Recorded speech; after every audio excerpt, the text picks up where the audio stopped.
The fingers were already turning blue when he found them. Marcus Webb pressed his hands against the frozen earth beneath the barn, breath coming in ragged clouds that dissolved into the Montana night. Blood pooled dark beneath his ribs, soaking through 3 layers of winter clothing. The bullet had gone clean through. He could feel the exit wound like a second mouth screaming against his spine. Above him, footsteps crossed the barn floor, slow, methodical. The kind of walk that suggested all the time in the world. He'd been running for 6 hours through the Bitterroot Valley, and now there was nowhere left to go. The envelope in his coat pocket, the one with Eleanor Hartley's handwriting, the one he'd taken from the post office box by mistake, felt like it weighed 50 pounds. How did I get here? Marcus thought, pressing harder against the wound. How did a wrong envelope turn into this? The barn door creaked open above.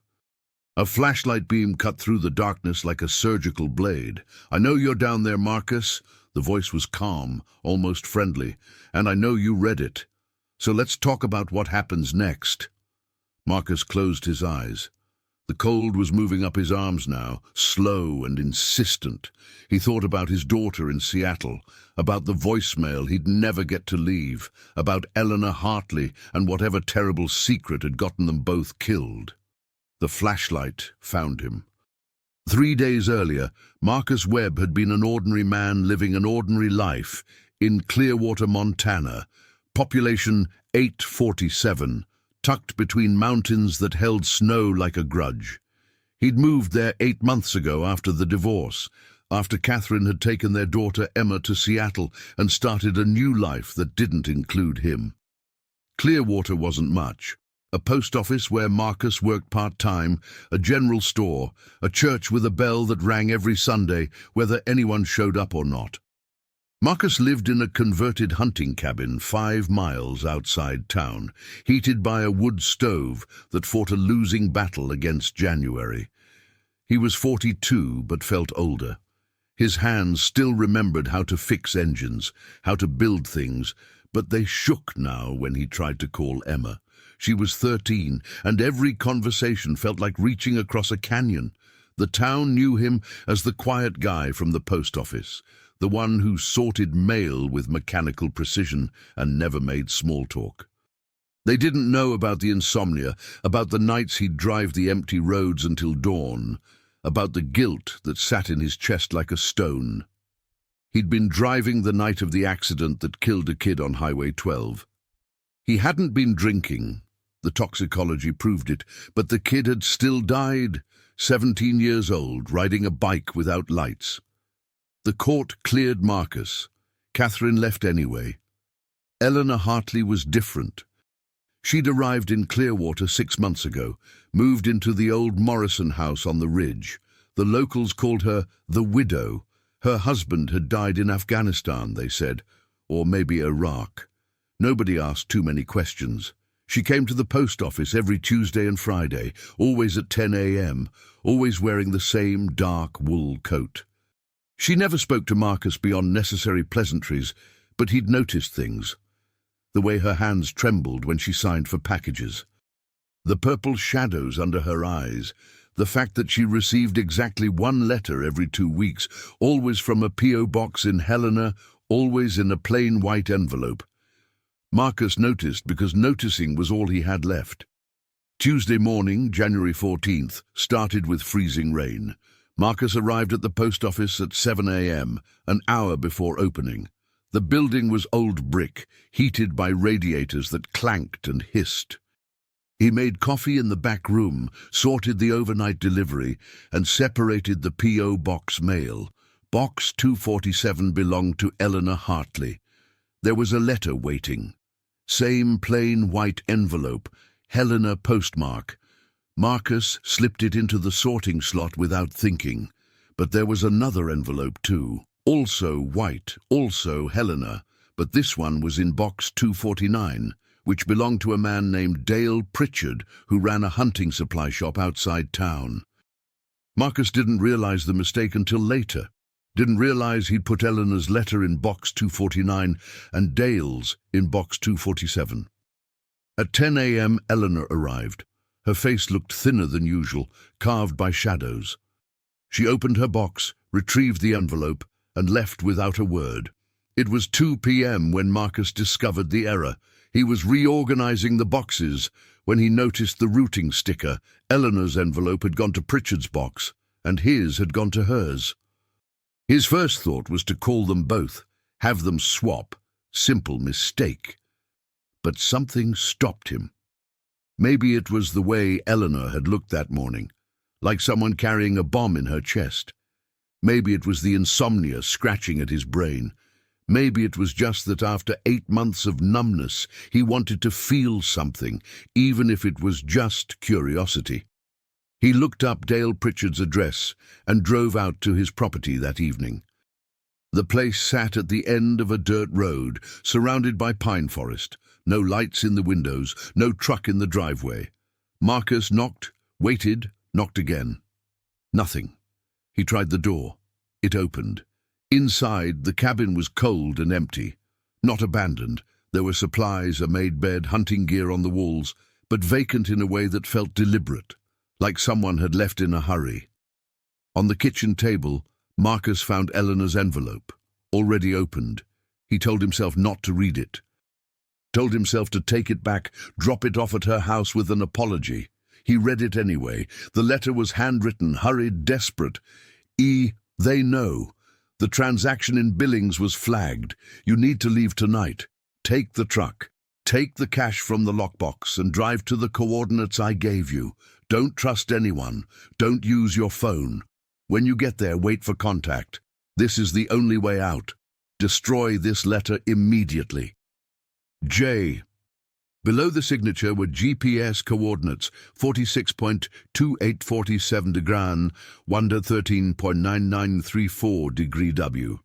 Marcus stood in Dale Pritchard's kitchen, holding a letter that wasn't meant for him, feeling his heart hammer against his ribs. Eleanor Hartley wasn't receiving mail from a dead husband. She was receiving instructions, and whatever she was involved in, Dale Pritchard was supposed to help her disappear. Marcus drove home through the freezing rain, the letter burning in his pocket. He told himself to destroy it, to forget what he'd read, but the questions wouldn't stop. What transaction? Who was they? Why did Eleanor need to run? And where was Dale Pritchard? At midnight, Marcus found himself parked outside Eleanor's house, watching the lights behind curtains. His rational mind screamed that he should leave, that this was none of his business. But Emma's last words to him had been, "You never cared about anything, Dad. You just drift." Maybe that's why he knocked on Eleanor's door at 12:47 a.m. She answered in a heavy robe, face pale as paper. When she saw him, something flickered across her expression. Fear, recognition, calculation. "Mr. Webb, it's late." "I made a mistake at the post office," Marcus said. His voice sounded foreign to his own ears. "I mixed up 2 envelopes. One of them was yours." Her eyes changed, just slightly, like a door locking from the inside. "I don't understand." "The letter you picked up today wasn't meant for you. It was meant for Dale Pritchard, and your letter went to him." She was silent for 5 seconds. 10, then, "Where is my letter?" "I have it." Marcus pulled the envelope from his coat. "But I read it. I'm sorry. I shouldn't have, but I did." Eleanor's hand moved to the doorframe, gripping it like she might fall. Behind her, Marcus could see packed bags in the hallway.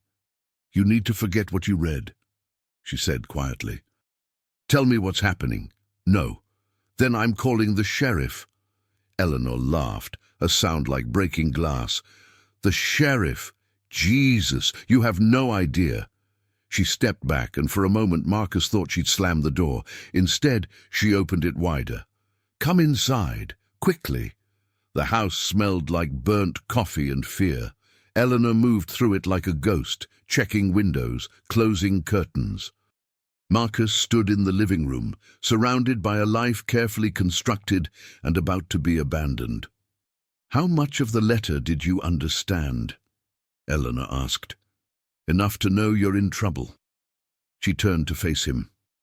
In the dim light, she looked younger than he'd thought, maybe 35, with the kind of beauty that trauma had sharpened into something harder. I'm a federal witness, she said, or I was supposed to be. I testified against a trafficking organization in Seattle 3 years ago. Russian, very connected. They put 5 men in prison. The government promised protection. Witness protection. WITSEC, yes. New name, new life. I was Claire Morrison before. Now I'm Eleanor Hartley. I was safe until 6 months ago. What happened 6 months ago? Eleanor's jaw tightened. One of the men I testified against got out on appeal. Mikhail Volkov. He's connected to the Bratva. Russian organized crime. And he's been looking for me. The letter said a transaction was flagged. I needed money, emergency money. My handler set up a wire transfer to an account in Billings, $15,000, but someone was watching. Now they know I'm here. Marcus felt the floor shifting beneath him. This wasn't just desperation or paranoia. This was real. Dale Pritchard was supposed to help you. Dale works with the Marshal Service. He was my backup contact. The letter was supposed to tell me where to meet him. Eleanor's eyes locked on Marcus. But now you have that letter, and now you're involved. I'll give it back. I'll forget all of this. It's too late. Eleanor moved to the window, peered through the curtains. They'll know about the mistake. They'll know you read it, and they'll come for you too. That's insane. Is it? She turned back. Do you have family, Marcus?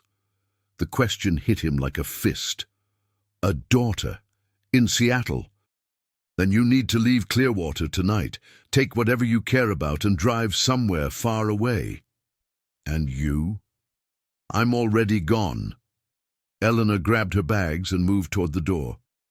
Marcus should have let her leave, should have gone home, packed his own bag, and driven until Montana was a memory. Instead, he said, "The coordinates in the letter.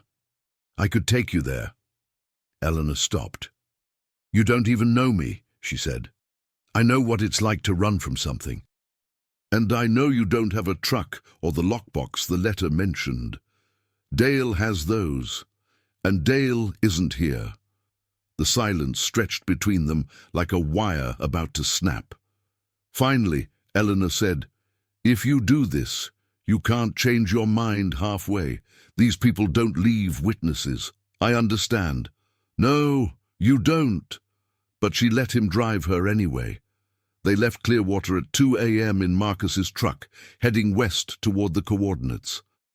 The freezing rain had turned to snow, and Highway 12 was a dark ribbon cutting through wilderness. Marcus drove in silence, hands tight on the wheel. Beside him, Eleanor stared out the window like she was memorizing the landscape. "Why are you helping me?" she asked after an hour. Marcus didn't have a good answer, maybe because he'd spent 8 months drifting through life like a ghost, maybe because Emma's voice kept echoing in his head. Maybe because Eleanor Hartley's desperation looked exactly like his own. "I made the mistake," he said finally. "I should fix it." "That's not how this works." "Then how does it work?" Eleanor was quiet for a long time. Then, "I had a daughter too. Before all this, before I testified, her name was Lily." "Had?" "They took her. The people I testified against. They took her to punish me for talking." Eleanor's voice was flat, mechanical. "I never got her back. That's why I said yes to witness protection. That's why I disappeared, because there was nothing left to stay for."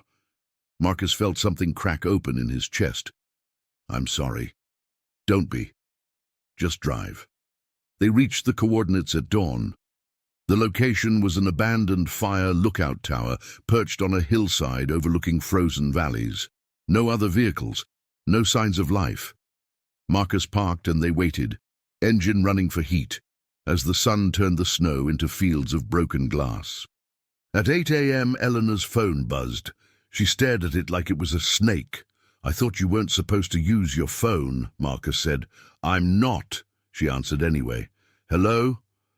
Marcus couldn't hear the voice on the other end, but he saw Eleanor's face change, saw the blood drain away until she looked like a corpse.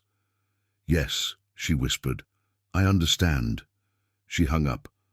"What is it?" "That wasn't my handler." Eleanor's hand trembled so badly she dropped the phone. "That was him. Volkov. He has Dale Pritchard. How? He intercepted the letter, the real one. He knew where Dale was, and he knew where we'd go." Eleanor's eyes were wide, animal. This was a trap. Before Marcus could respond, he saw them. 2 black SUVs coming up the access road, fast and deliberate. "Drive!" Eleanor screamed. Marcus hit the gas. They made it 3 miles before the truck died. The engine coughed, sputtered, and went silent. Marcus tried to restart it, pumped the gas, but nothing. They were on a Forest Service road, surrounded by pines and snow, with nowhere to go. "They cut the fuel line," Eleanor said. Her voice was eerily calm now, like she'd passed through fear into acceptance. "Back at the lookout, while we were waiting." Marcus grabbed his phone. No signal. The SUVs appeared behind them, crawling up the road like predators. "Run," Marcus said, "into the trees." They ran. The forest swallowed them, dense pine and frozen undergrowth that ripped at their clothes. Marcus could hear engines behind them, doors slamming, men shouting in Russian. They ran for an hour, maybe more. Eleanor kept pace despite the cold, despite her lighter clothing. She moved like someone who'd learned to run a long time ago. They found shelter in an old hunter's cabin, half collapsed but still standing. Marcus barricaded the door with rotted furniture, while Eleanor checked the single room. "No back exit," she reported. "We're trapped." Marcus looked at her. Really looked. Her face was flushed from running, but there was something else there, something he'd missed before. "Tell me the truth," he said. "All of it." Eleanor's eyes hardened. "What do you mean?" "The letter, the coordinates, this whole setup, something doesn't add up." "We don't have time." "Make time." Marcus stepped closer. "If we're going to die here, I want to know why." Eleanor was silent. Outside, the voices were getting closer. Finally, she spoke. "You're right. I lied." Her voice was different now, colder, sharper. "My name isn't Eleanor Hartley. I'm not a federal witness, and Dale Pritchard wasn't trying to help me." Marcus felt the ground shift. "Then who are you?" "My real name is Claire Volkov. I'm Mikhail Volkov's wife." The words hung in the frozen air. "I didn't testify against him, Eleanor," Claire continued. "I helped him build his organization. I handled the money, the connections, the logistics. I was his partner. Until I realized what we were actually doing, the trafficking, the deaths, the suffering, so I took evidence. $15 million worth of evidence. Bank accounts, transaction records, everything needed to destroy him. The letter was me trying to buy my way out. I contacted the FBI, offered them everything in exchange for immunity and protection. Dale Pritchard is an FBI agent assigned to bring me in. The letter was him trying to set up a handoff." Marcus backed away. "You're a criminal." "Yes." "Then why are they hunting you?" "Because my husband wants the evidence, and he wants me dead for betraying him. He doesn't care about the money. He cares about revenge." Claire's face was like stone. "I used you, Marcus. I needed someone to drive me to the coordinates because I knew the FBI would be watching for me. A middle-aged man from the post office? Your perfect cover. Mikhail's men wouldn't look twice." Marcus felt sick. "You let me think I was helping you." "You were helping me, just not the way you thought. Where's the evidence?" "Encrypted on a drive I mailed to myself at the Clearwater post office. It's in my P.O. box right now. I was going to retrieve it after the handoff with Dale, then disappear with the FBI's protection." Outside, footsteps crunched through snow, getting closer. "We're going to die because of you," Marcus said. "Probably." Claire checked the window. "But if we survive, you'll be rich. I'll give you half of what I took, $7.5 million. I don't want your blood money. Then what do you want?" Marcus thought about Emma, about the voice he'd never hear again, about 8 months of drifting through life like a ghost. "I want to matter," he said quietly. "I want my daughter to remember me as someone who tried." Claire studied him for a long moment. Then she picked up a piece of broken wood from the floor, sharp as a spear. "Then we fight," she said. They came at dusk, 3 men dressed in dark tactical gear, moving through the trees with military precision. Marcus watched them from a crack in the cabin wall, his heart hammering. Claire was beside him, calm as ice. "The leader is Victor," she whispered, "Mikhail's brother. The other 2 are contractors, ex-Spetsnaz probably. How do we? We don't fight all 3. We create confusion, separate them, and run." "Run where?" "Dale told me about an extraction point in the letter. A ranger station 8 miles north. If we can reach it, the FBI will be there. That's assuming Dale's still alive. If he's not, then we're already dead." Marcus picked up his own makeshift weapon, a rusted metal pipe. It felt inadequate against men with guns. Claire moved to the door, whispered, "When I open this, run left. Don't look back, don't stop." "What about you?" "I'll be right behind you." She was lying. Marcus could see it in her eyes. This was suicide, and she knew it. "Claire, my daughter's name was Lily," she said suddenly. "She'd be 16 now. I think about her every day. What she'd look like, who she'd be. I destroyed that. I destroyed everything good in my life because I chose money and power over being a mother. You don't have to do this." "Yes, I do." Claire's hand was on the door handle. "Tell your daughter you died trying. That matters." She threw open the door. The world exploded into chaos. Marcus ran left, just as Claire had said, crashed through frozen underbrush as gunshots ripped through the air behind him. He heard shouting in Russian, heard Claire screaming, not in fear, but in rage. He ran for 30 seconds before he realized he was alone. Marcus stopped, gasping, and looked back. Through the trees he could see the cabin. Claire was on the ground, surrounded by 2 men, while the third, Victor, stood over her. She'd sacrificed herself to let him escape. Marcus should have kept running, should have taken the chance she'd given him. Instead, he turned back. He came through the trees like a wild animal, pipe raised, no plan except fury. He caught the first contractor from behind, drove the pipe into his skull with everything he had. The man dropped. Victor spun, gun rising. Marcus lunged, tackled him into the snow. They grappled, rolled. The gun flew away. Victor was stronger, faster, trained. But Marcus had 8 months of rage and guilt and self-loathing, and he channeled all of it into his fists. He beat Victor until his hands were broken and bloody. The second contractor had run.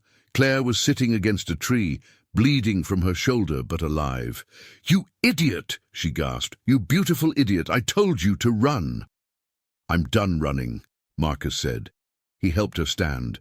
Together they stumbled north through the forest, leaving Victor's unconscious body in the snow. They walked for 6 hours through darkness and cold. Claire's wound worsened. She'd been shot, not grazed. Marcus tore his shirt for bandages, but blood kept seeping through.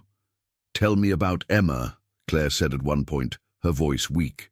So Marcus talked, about his daughter's laugh, about the way she'd loved building things with him when she was little, about the distance that had grown between them after the accident, about the guilt that poisoned everything. "Call her," Claire said. "When this is over, tell her you love her. What if she doesn't answer? Then call again and again, until she does." They reached the ranger station at 2 a.m. The building was dark, but there were 2 vehicles outside, FBI sedans. Marcus pounded on the door until it opened. Dale Pritchard stood there, very much alive, wearing a Kevlar vest and holding a service weapon. Jesus Christ, he said, looking at them. We thought you were dead. Behind him, more agents appeared. Someone wrapped Claire in a thermal blanket. Someone else started treating her wound. Marcus collapsed against the station wall, every muscle screaming. We got him, Dale told Claire, as paramedics loaded her onto a stretcher. Mikhail Volkov. He flew into Montana 2 days ago using a fake passport. We arrested him an hour ago. It's over. Claire's eyes found Marcus. The evidence. It's still in my P.O. box. We already have it, Dale said. We entered the post office with a warrant this morning, found the encrypted drive exactly where you said. Then it's really over? Yes. Claire's eyes closed.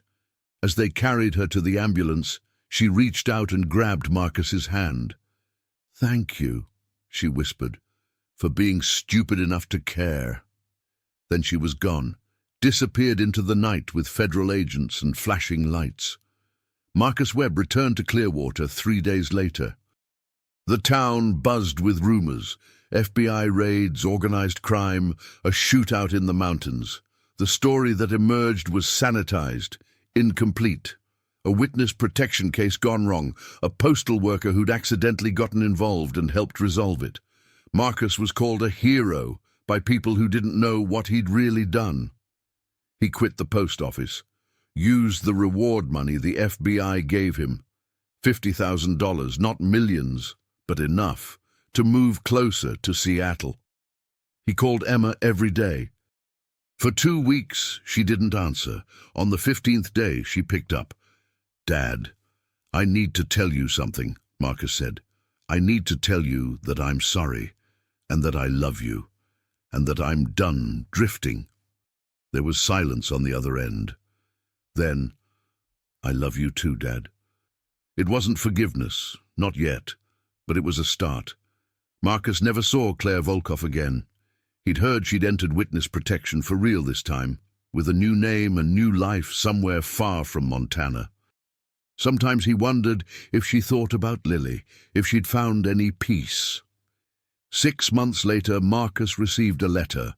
No return address, postmarked from somewhere in the southwest. Inside was a single sentence. Tell your daughter you died trying.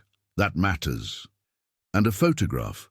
A girl, maybe 16, with Claire's eyes and a smile full of hope. On the back, in Claire's handwriting, Lily, found. Marcus put the letter away, but the photograph stayed on his desk. Some wounds never fully heal. Some guilt never fully fades. But on cold Montana nights, when the world felt too heavy, Marcus would look at that picture and remember that sometimes caring about the wrong thing at the wrong time could still save something worth saving.